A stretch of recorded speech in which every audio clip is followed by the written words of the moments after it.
Hello, this is Barbara Dean Franklin. Welcome to my channel.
Ladies and gentlemen, and welcome to the Secret Society of Twisted Storytellers. Our mission is to connect humanity, create community, and provide an uplifting, thought-provoking, soul-cleansing entertainment experience that's unique. This will never happen. Greetings, Saints, and thank you so much for tuning in to the Barbara Dean Franklin Show, Real Talk, Real People. I am your host, Barbara Dean Franklin, and today I have the awesome pleasure of sitting with my girlfriend, Satori Shakur. Welcome to the show. Thank you. It's my pleasure. Listen, your biography is you've done so much. What we're going to really talk about is the Secret Society of the Twisted Storytellers. The first thing that I want to talk about is the Brides of Frankenstein. Frankenstein, exactly. I'm sorry, because I was listening to the song. Never Mind Texas. I had forgot all about that song until when I went on there and I listened to it today, and I was grooving to it. And George Clinton, I remember one of his songs that we drive down the street, we would pull over and just jump out the car and just dance. So those were some great times. Tell me a little bit about everything that you have done. You're a playwright, actor, published writer, singer, stand-up comedian. So tell me a little bit about the play Menopause. You were part Menopause of that. musical. Mm-hmm. Well, I had just come back from Toronto, having done a play there, and I got back to Detroit, and someone had sent an audition notice, Menopause musical. I said, "Oh, it's 4 characters. I'm getting one of these roles." But I missed the first day of rehearsal, so I said, "Well, I'll go to the callbacks and see if they'll see me." Right. And they did, and I got a role of understudying 2 parts. And I did that musical for, I don't know, from 2004 to 2010, off and on. And I was also doing another hit show in Toronto called The Kink in My Hair, which was a beautiful. That won 4 out of 5 2007 NAACP Theater Award. But Menopause, a musical, was a breakthrough for me. Like my life is pretty much magical because I have followed my heart. I'm an artist, and whatever delighted me. I was a professional violinist by the time I was 15. You talk about tell about everything. I'm just an artist who has surrendered to the path that I'm on. With struggles, but I love what I love, and that sustains me. So Menopause, the musical, came at a time in my life when I wanted to understand about menopause. I was perimenopause. Oprah had her show, but mostly menopause was treated as this ailment, this terrible thing, and or medical. There was nothing fun about it, and so their Menopause, the musical, was a breakthrough, I think, for women, a cultural phenomenon, because we could come together and laugh and re-experience the music of the past. Because when I asked my mother, well, can you tell me something about what's going on with me? I don't remember. and I understand that because I went to my doctor and I really thought I was having a nervous breakdown, and she explained to me that I was going through menopause, and I'm like, well, it made so it was so much better for me when it had a turn and I knew what was going on in my life, so I felt really good about that. So, Tori, did you always know from a little girl, did you know what you wanted to do from the very beginning? Okay. Yes, yes. We used to have talent shows. My mother worked as a maid in Grosse Pointe and some other parts, and my stepmother would babysit us. Okay. And I would get like a little box, and my little brother and sister, we would come out of his room and stand on the box and do something, some form of entertainment. My stepmother would sit there and just laugh, laugh. And then my sister and my brother would drop out because they were bored, and I was still getting on the box, and she was still laughing at everything I did. And I'm like, I don't think I'm that funny, but she took pleasure in it, and it gave me an audience, and it gave me some place to put all this energy that I had. Well, I know, again, I had the pleasure of seeing the Secret Society of Twisted Storytellers, and as you told your story, I told you, I was walking through Macy's with you. I was, I saw your gym shoes. I saw you talking to the guy, who was selling the shoes. You were about to take his job, or everything that you told. But the biggest part to me, because I think that, again, I think that I'm a very upbeat person. I like to motivate, inspire, and encourage people as well.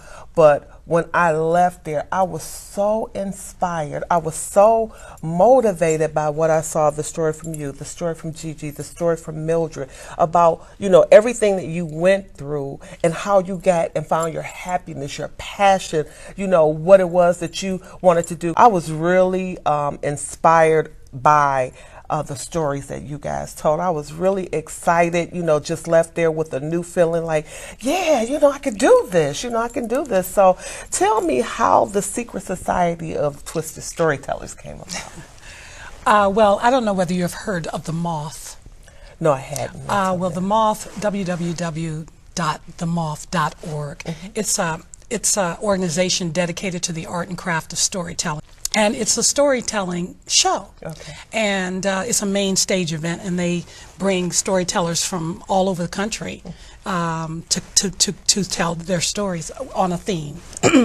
Anyway, they have a monthly slam at Cliff Bell's, and I went to the monthly slam, and when I saw it, it was like, oh my goodness, I've always been a storyteller. Okay. I come from a long line of storytellers, but that isn't an art form that's recognized. It doesn't even get funded. There's organizations dedicated to just having it become recognized as an art form so we can get funding. Okay. But it has cultural value. It was one of the first human art forms. Right. So I was like, oh my goodness, this is, because I'm a stand-up, and I would do stand-up just to tell stories. Right. But with stand-up, you're limited to just making people laugh, and there were deeper, tenderer, more profound experiences that I wanted to talk about. So when I saw that, I was attracted, and I said, I'm going to go up and tell a story. Right. The next month, and I went up and told a story, and I think I lost by 3/7 of a point. It's a contest, the 10 storytellers, but whoever wins the contest goes on to the Gym Theater to the Grand Slam.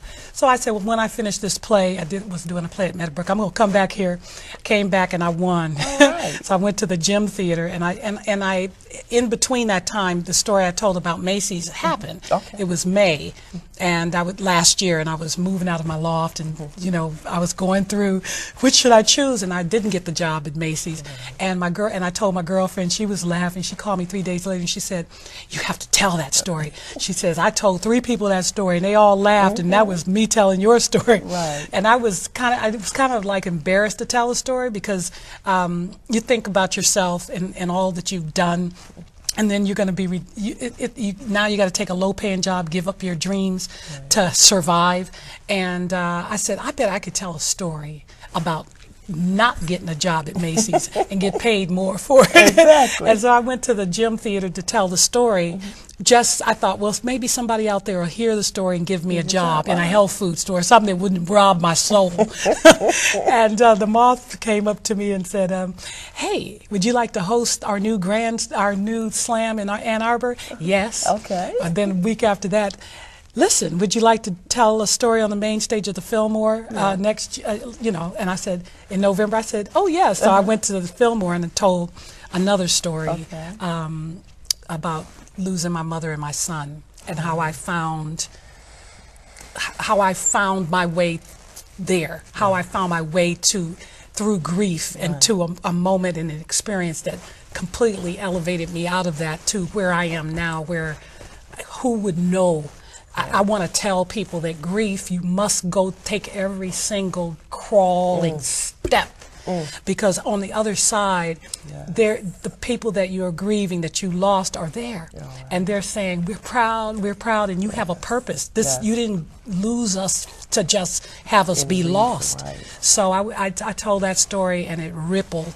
And then they asked me would I tell the story for the Moth Radio Hour. The Moth Radio Hour it comes on NPR. You can hear it on WDET Michigan Radio or anywhere in the country, or you can go on the online to hear it, or my website.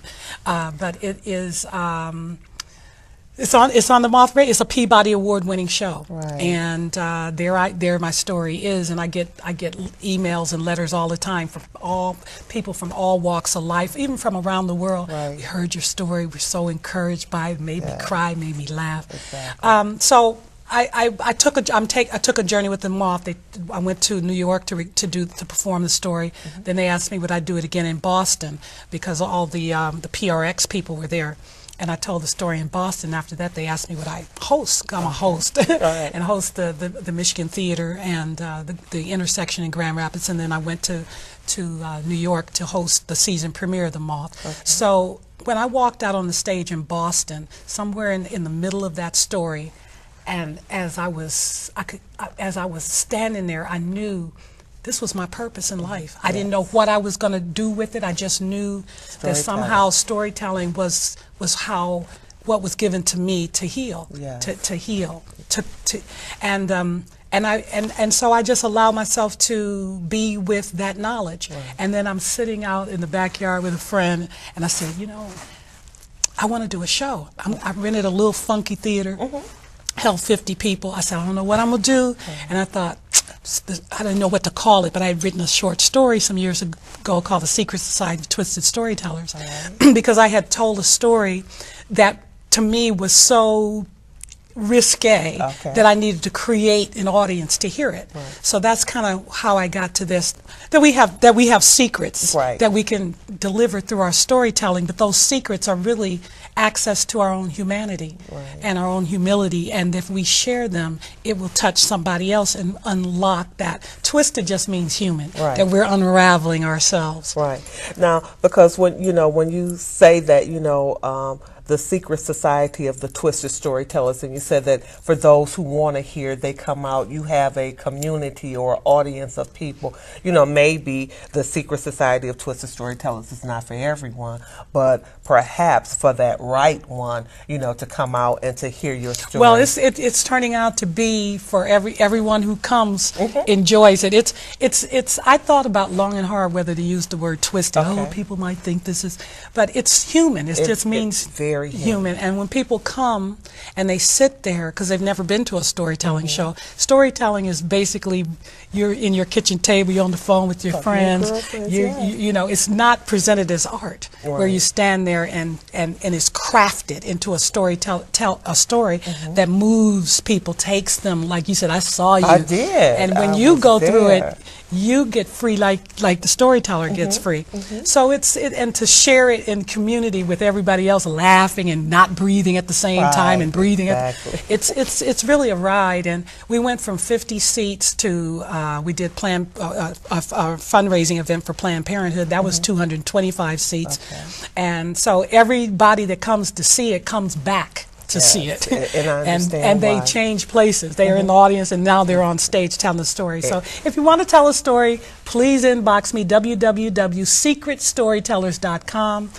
Don't be afraid. I coach you through the stories. And the stories are the most that you feel most embarrassed to tell, most afraid to tell. Gigi, our friend, I can't tell that. I don't want to tell that.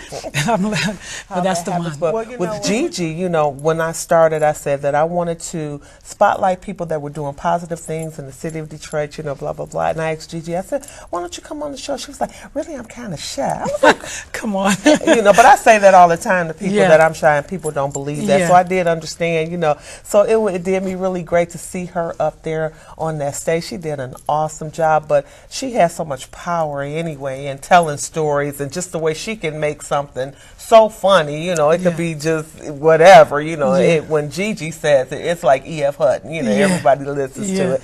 So it's really great. When we were talking earlier, you were saying that how you are bringing the Secret Society of Twisted Storytellers together to tell stories, and it also kind of unites and empower women, you know, us together as... Well, our mission is to connect humanity, and to create community, and to uplift it, you know, with thought-provoking, soul-cleansing stories that are packaged in a unique form of entertainment through the art and craft of storytelling. So there's no preaching, no teaching, no putting. It's your human experience shared with joy, because look what I've come through. Look where I went from my knees to my feet to I'm flying. And that, like you were sharing earlier about did I do the right thing, did I do, or finding our passion. I believe we know what our passions are, but we've buried them under our fears to express it, all of the obstacles, and just the human, just that human tendency to, no, I can't, I'm not good enough, I'm not. And this is like, we're magnificent. We can do whatever we intend to do. And so it wasn't about finding my passions as it was about finding the freedom and the strength and the courage to express that passion no matter what, no matter what the appearances of the world, which were in economic. But I found that when you don't have anything to lose, then winning is clear. Everything. Yes, it is. And it was just really amazing because being there when Ms. Mildred was telling her story, you know, and she was like, you know, the reason she was where she is today because she took the time to ask, you know. And as I heard that, you know, I'm at home, you know, the stories were all told, and, you know, I'm at home, and I'm thinking, like, man, I really would like to get her on the TV show, you know. And then I just kept hearing Ms. Mildred say that, you know, I took the time to ask. I was like, you know, I started Facebook. I was like, no, I'm not going to do it. I'm not going to do it. And I just kept hearing her say that. I took the time to ask. And because of that, you know, I asked, and you said yes. And it was just really, you know, just breathtaking. So here it is, the story that was told has become reality, you know, for somebody else that was in that audience. Who else went home feeling good, feeling empowered, feeling like, yeah, I could do this, you know, because that's exactly how I felt. And like I said, I'm already somewhat of a positive person anyway, you know, but, you know, there are days that I'm down, but I went there, I was so, you know, on fire, so excited, telling people about the Secret Society of the Twisted Storytellers. You got to hear these stories, you know, you got to go to every event, because that is like a it's a community event. It is. It's a community service to tell stories. It most definitely is. And we want to get everybody in Detroit up there eventually. And that, you know, and we need to support each other. We really can make a difference, you know. I mean, we have our music and rapping and different things like that. That's storytelling. People need to hear what other people have gone through, and have true overcome. Stories. These are true stories, not made up stories. Exactly. They're true stories. And I believe stories save us. They heal us. They show us how somebody else did the thing we have yet to do. Exactly. I agree with that, and I think it's time, for such a time as this, especially today, you know, that we all stand strong to move forward. It's time for us to move forward, to do some positive things. You know, nobody's coming to save us. We have to save ourselves. Yes. We've got to unite together and be a community of old, you know, like days of old, things that we used to do where we came together. It is so much talent. It is so much that we can do to take our city back, you know, to rise, to teach our young children, you know, how to be creative and do the things that they love to do. They are sitting on so much talent, you know, but society is telling them one thing, you know, they want to count us out. But, you know, we showed up, we showed out, and we could do this, you know. And I think that this to me, the Secret Society of the Twisted Storytellers, it was not by chance that, you know, that Gigi invited me to that event, you know, that I was at that event, and I was telling you I have an organization, Women in Power Crossing Paths. I thank God that our paths crossed, you know, and I'm just looking forward to just sitting down with you. One day I want to tell a story, you know, and hey, you know, I want you to, you know, tell. I'm coming for it. Okay. Hey, I'm ready. You know, people already say I talk too much already. You know, hey, so I don't think you know it's what? I've been. If you listen to my story on NPR, it's called Too Much. Okay. Because I was accused of talking too much, being too self-expressed, being too analytical, too this. I said, right, and I'm walking into the too muchness of my life. You know, when you outgrow your space, then you have to move. You have to share. You know, you move into great, wonderful places. You know, that is just, it's about uplifting each other. Because one of the things that when I consciously went through the grieving process, I took that on and surrendered to the dark places that grief will take you, the hopeless places, and found my way out. And when I came out, I realized I could recognize the grief. I believe 90% of people in the world are walking around in some stage of grief. And what grief takes a lot of energy. And it keeps us depressed. So you question yourself because, wow, I've got these burdens. I got, you know, even if you lose a computer, you lose something on your computer, you have a moment of, oh my God, how am I gonna get that back? So if you lose, what other things have we lost that our jobs, the way society is built, we get a week off if we lose our son. We get a week off if we lose our mom. Then we got to be back on the job. You know, we have a child. We got to get back on the job. We have, you know, there is not that. You know, the first week, the first month, the first 3 months, everybody's there for you, and then you get called. You want to go out? I don't feel like it. Why? Oh yeah, right. Because you know, it's like you know, you should be done with it, but you don't. You aren't done with it. Or wrong way. When we acknowledge together, and I went through a grief support group, which is another way to. You hear other people, mothers who have lost their children or lost even a bird. And the love they had for that bird. So it's like, let's acknowledge our loss. Let's find the value in what we lost so that we can know what we can lose. I can lose. There's nothing I can't hear. Nobody's story I can't hear. And when I'm working with storytellers and their stories, the storytellers open up and share their lives because I'm not judging them. I'm looking for the story, bringing out the parts of the story to give to the audience. I tell the storyteller, this story is not for you. This is for the audience. But the storytellers get something from it. They go, thank you. Thank you for letting me. I didn't even know. I feel so free. I feel released. So how do you coach somebody through, I mean, just like one example of, you know, coaching somebody through telling their story? All right, Gigi, you don't mind if I... Hey, Gigi.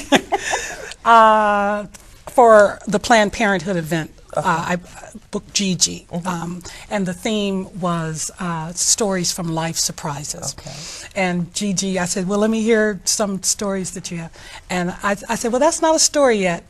And I said, have you ever lost anything? She says, well, yeah. I said, what? Well, my house. Well, let me hear it. Let me tell me about that. So she just started telling me about it, and then when she got to a certain point, I said, "Well, that's the story." No, I can't tell that story. I said, "What do you mean you can't? That's the story."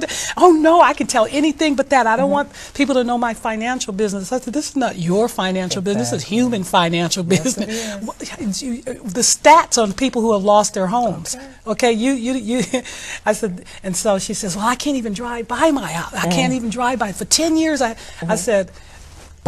She goes, you sound like my family. I said, we got to get the story, baby. I know, that's right. So somebody needs to hear it. Somebody needs to hear this, and you don't have an ending. Go drive by that house. Sit there. Whatever happens is the ending, because you're avoiding that piece. She actually went to the house, and she sat there, and she said, this is nothing but bricks and mortar. The tree is taller, but what made that house what it was me, love. So she's through with the house. She's done. She's got it out, and people are like, Gigi, I love that story. And people don't realize that the things that they're keeping in, the things that they think people are going to judge, and people will judge. But people, I couldn't believe you told that. And really, they're saying, Thank you for telling that. Mm-hmm. So now I can go and tell my I story. can tell mine. Well. I have permission to be human. Yeah. On the website is all the information about our next events, some video footage, photographs, our mission. Some you can go there and go there and have a good time. Right. You know? The audiences that come to the Secret Society of Twisted Storytellers are very diverse. Yes. We've had from everything from 13 to 82. Okay. Black, white, young, old, men, women, because stories are about human beings, and if it's about human beings, it touches everybody. Yes, it does. But I'm excited about, about the Secret Society. I'm glad that I was introduced to it. I'm glad, again, that our paths crossed. I look forward to supporting you in whatever it is that you do, and in any way that I can assist. I'm there. I'm telling everybody about it, not because they're just stories being told, because I feel, and I think I'm a very good judge of character. I think that, what you did for me was to give me more hope. You understand? Those stories gave me hope. I left there on and I don't usually go anywhere by myself or do anything, but I walked in MGM by myself. I left by myself. I felt so good when I left there. I knew for a fact that storytelling would mean something to me different than it did when I went in there. So I just really thank God that you continue to do what it is, your passion, what it is that you're doing. Don't get weary and well doing, but I know that you won't. Anytime you go apply for a job at Macy's, I totally love what I do. Say, scared that you might get the job, okay?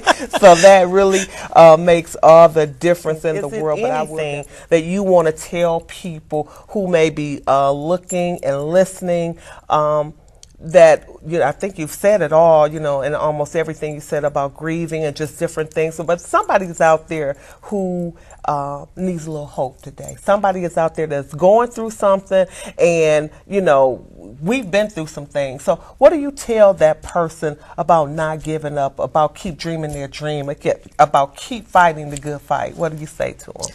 I just say, whatever it is that you are going through, embrace it, because it's a gift. It's a gift. The things we go through are a gift. If we allow it to be a gift, yes, let it put you on your knees. Let feel the hopelessness, if that's what it is that you're feeling, because you can't stay there. Right.